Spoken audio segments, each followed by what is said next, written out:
Undang-undang antarabangsa ni dia ada kuasa yang terhad apabila dalam keadaan emergency, dalam negara bila ada emergency. Okey, contohnya macam ni. Negara boleh diikat dengan undang-undang antarabangsa melalui dua cara. Yang pertama, secara express consent, iaitu dengan menandatangani perjanjian lah.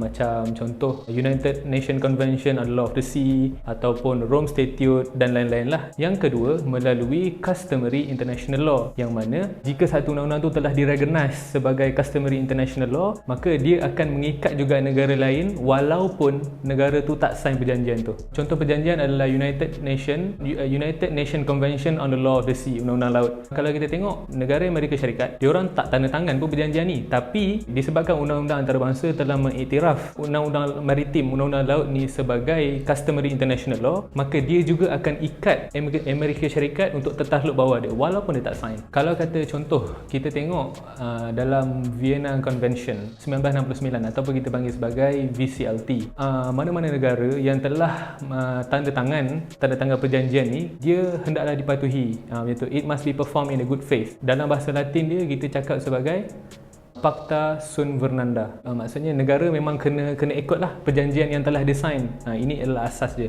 Tapi apa pula jadi kalau negara tu tak ikut? Katakanlah selepas dia tak ikut tu terjadinya peperangan di antara dua negara tu, maka negara yang melanggar tadi tu dia akan dikenakan international obligation dan juga dia boleh tertakluk di bawah Majlis Keselamatan Persatuan Bangsa-Bangsa Bersatu. Majlis Keselamatan PBB boleh ambil tindakan ke atas dua negara tu. Kalau kata kita rujuk artikel 39 sehingga 42, artikel 42 Piagam ke-7 Pertubuhan Bangsa-Bangsa Bersatu, dia menyatakan macam mana Majlis Keselamatan PBB approach dua negara tu. So sekiranya katakan jadi juga perang, Majlis Keselamatan PBB boleh ambil tindakan sanksi ketenteraan, sama ada melalui udara, melalui laut ataupun melalui darat sekiranya diperlukan. Nampak adil lah kan, macam Majlis Keselamatan PBB ni boleh selesaikan. Tapi satu kelemahan dia adalah apabila salah satu daripada negara yang bergaduh tadi tu, sama ada dia adalah negara yang menang Perang Dunia Kedua, ataupun kita panggil the Big Five, iaitu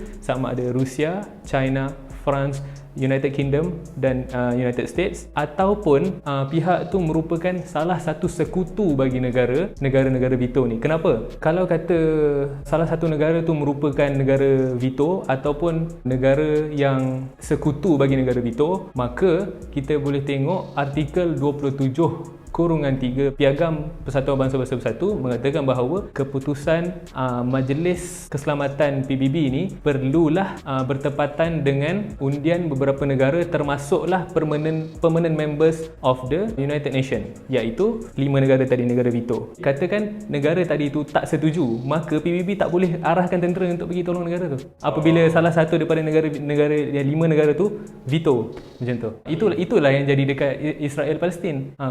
Bukannya kita tak ada resolusi, terlalu banyak resolusi yang dibuat atas dunia ni ke atas Israel, tapi US veto, petik jari macam tu je, settle. So memang tak boleh buat apa. Itulah kata sekarang dunia ni memang tengah mengalami ketidakseimbangan kuasa. Kalau kata negara-negara tu berlaku antara negara-negara membangun, maksudnya macam Malaysia lawan Indonesia ke ataupun negara-negara lain, tak ada masalah. Tapi kalau jangan sesekali sentuh 5 negara tu, macam tu.